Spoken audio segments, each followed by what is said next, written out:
আজ কোনো মাছ মাংসের রেসিপি নয়, আজ কিন্তু বানাবো এগ কারি ঝাল ঝাল করে। তাহলে রান্নাঘরে যাই আর ভিডিওটা শুরু করি। কে কে আমার মতো ডিম খেতে পছন্দ করো? আজকের রেসিপিটা কিন্তু তাদের জন্য। অল্প নুন দিয়ে ডিমগুলো ভালো করে সিদ্ধ করে নেবার পরে কড়ায় বেশ খানিকটা সর্ষের তেল দিয়েছি।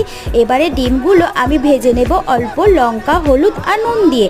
ভেজে তুলে নেবার পরে আমি ফোড়ন করে নিয়েছি। ফোড়ন করে নিয়ে বেশ খানিকটা পেঁয়াজ দিয়েছি। পেঁয়াজ নরম হয়ে গেলে আদা রসুন বাটা, টমেটো কুচি, কাঁচা লঙ্কা কুচি, একটা গোটা রসুনের কোয়া দিয়েছি। সব উপকরণ খুব ভালো করে কষিয়ে নেবার পরে হলুদ, লঙ্কা, ধনে, জিরে আর প্রয়োজন মতো নুন দিয়ে অল্প জল দিয়ে আবারও আমি খুব ভালো করে কষিয়ে নেব।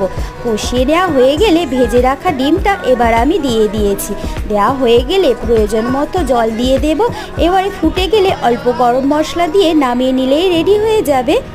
এই রেসিপিটা বাড়িতে কিন্তু একবার বানিও, আর ভিডিওটা কেমন লেগেছে অবশ্যই জানিও।